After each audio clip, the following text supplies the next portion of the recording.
Hey, it's Kelly, and I am out hiking, which you can see is beautiful. I mean, look at this beautiful old juniper tree. I don't know, it's got to be a few hundred years old. So one of the things I had on my list this week, what I was thinking about, was really how important it is to have the space to allow change to occur for us. And you know, historically, what I did and I still do, in my business was to offer retreat time, coming here to Central Oregon, going to Ojai, going to Bali and Morocco. And these retreat times are like the big step of what it means to take time for ourselves and create space for change to happen.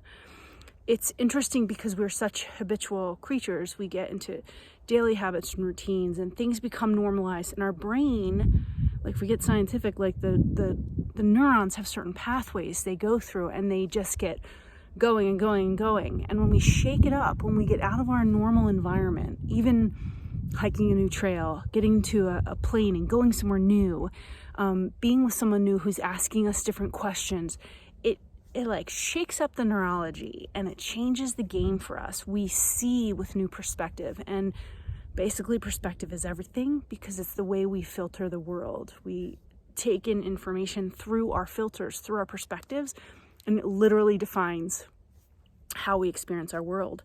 So going to a new place with a new culture, or literally like renting a little space for a day or two and going by yourself, or just being quiet when you're used to a busy life, eating a completely different diet, reading different materials, listening to different music, moving your body in a new way.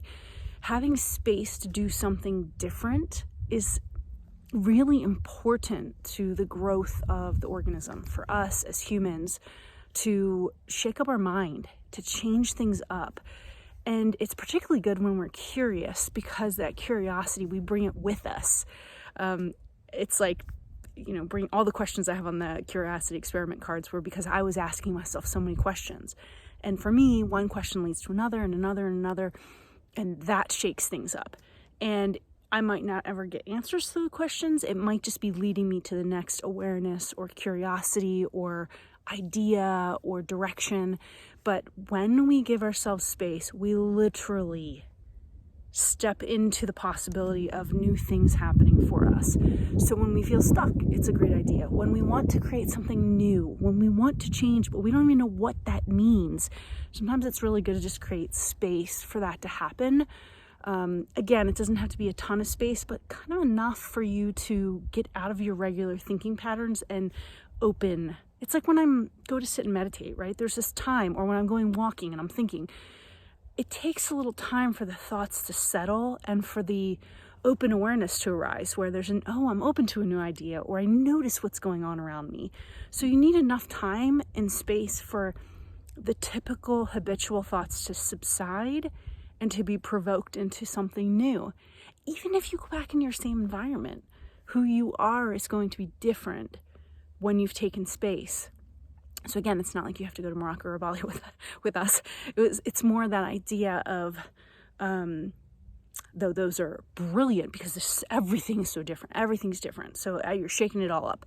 But even if it just means spending the day by yourself, organizing your time, so you literally take a day off from work and do not talk to anyone, or you don't do anything like you normally do.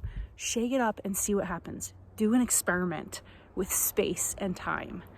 Okay, have a great day. I'm back off to hike.